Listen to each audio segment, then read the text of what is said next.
మేము జగనన్నతోటే మా ప్రయాణం అని ఏదో అంటాం, కానీ తెలుగుదేశానికి జనసేన చేసామని చెప్తారు మా కార్యకర్తలు.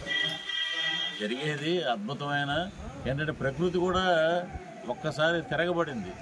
దోచుకుంటున్నారు వనరులు. వైజాగ్ షూటింగ్ వెళ్తే ఇవన్నీ గవర్నమెంట్ ఇవన్నీ తాకడ పెట్టేశారండి, ఋషికొండను దోచేశారండి. ఇవన్నీ మనం చూసాం. ఇంత దౌర్భాగ్యాలు, ఇంత అన్యాయాలు, మహిళల పట్ల ఎలాంటి అరాచకాలు జరుగుతున్నాయో ఎలుగెత్తి చూపించినా కూడా వాళ్ళు దాని మీద స్పందన లేదు.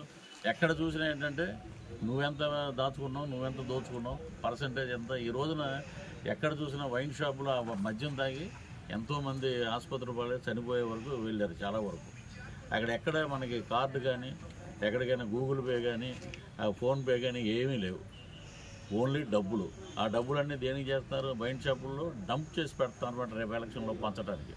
ఇదంతా మన కార్యకర్తలంతా గమనిస్తూ ఉన్నారు. కూటమి తోటి మనం కలిసాం. 2 జెండాల కలయిక ఈ రాష్ట్రంలో శాంతికి, 2 జెండాల కలయిక ఈ రాష్ట్రంలో సంక్షేమానికి, 2 జెండాల కలయిక ఈ రాష్ట్రంలో ఉన్న మహిళల భద్రతకి, రైతులకి, కుల మతాలకు అతీతంగా జనసేన తెలుగుదేశం పార్టీ కలిసి 2 జెండాలు అలా రావటం అనేది నిజంగా ఒక శుభ పరిణామం. దీన్ని ఎలాగంటే పోయినసారి రిజల్ట్ చూసి వాళ్ళు ఏదో మురిసిపోతున్నారు, వైనాట్ 175 అని. ఈసారి 175 పక్కన 5 తీసేస్తే 17 మిగులుతాయి. ఇది వాస్తవం.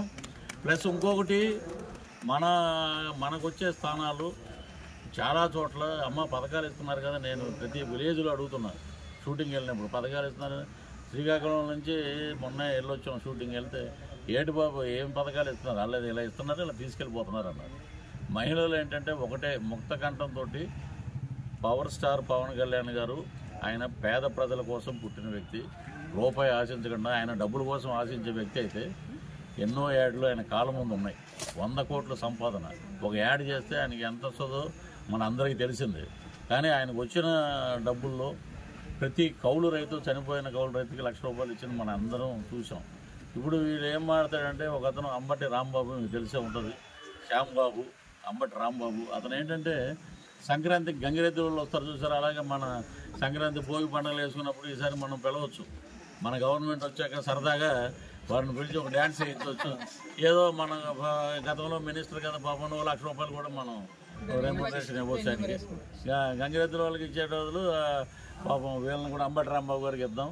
మీరు నోటమ్మట ఎప్పుడైనా సరే పవన్ కళ్యాణ్ గారిని మాట్లాడంటే ఒకటే, 3 పెళ్ళిళ్ళు 2 చోట్ల ఓడిపోయాడు, 3 పెళ్ళిళ్ళు 2 చోట్ల ఓడిపోయారు. ఏమైనా పవన్ కళ్యాణ్ గారు 3 పెళ్ళిళ్ళు చేసుకుంటే పోలవరం అయిపోయిందా?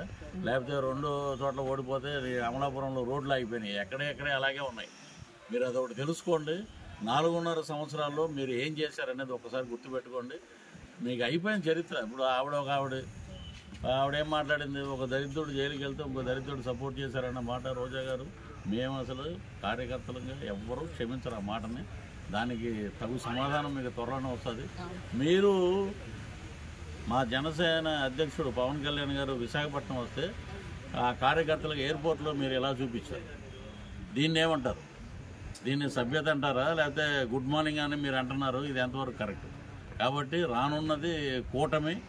సో 136 స్థానాలు, 21 ఎంపీ స్థానాల్లో అద్భుతమైన విజయాన్ని సాధించి ఇదే అమలాపురం నుంచి మా ప్రచారం మొదలు పెడతాం. పాటతోటి మొదలు పెడతాం. మా కార్యకర్తలందరూ వెన్నంట ఉండి అద్భుతమైన విజయం వైపు దూసుకెళ్తాం. జై Janasena. Hit TV presents like, share, comment. TV వాళ్ళకు కూడా నేను ఒక సర్ప్రైజ్ ఇద్దాం అనుకుంటున్నాను. మీరు మాత్రమే జెస్సీ ఎందుకు అయ్యారు? ఇలాంటి అమ్మాయిలకి పిలవడానికి బాగుంటుంది. చందు సాయికి like you and have a, జనాలకి ఒక పేరు నచ్చిందంటే దీనికి ఒక ప్రాసెస్ ఉంటుంది. ఎందుకు ప్రాసెస్? డైరెక్ట్‌గా వెళ్ళిపోదాం. ఏదైనా ఒకటి మర్చిపోయినావా నువ్వు? మర్చిపోయినా మేడం. ఏం మర్చిపోయావు? నా గుండె. ఏదో ఆ టైంకి మన సుడి బాగుంటే ఎవరన్నా చూపిస్తే రాయగలం, కానీ డోర్ టు డోర్ సేల్స్ చేసేవాళ్ళు. శారీ వస్తుంది, శారీలో వెనకాల కట్టుకుని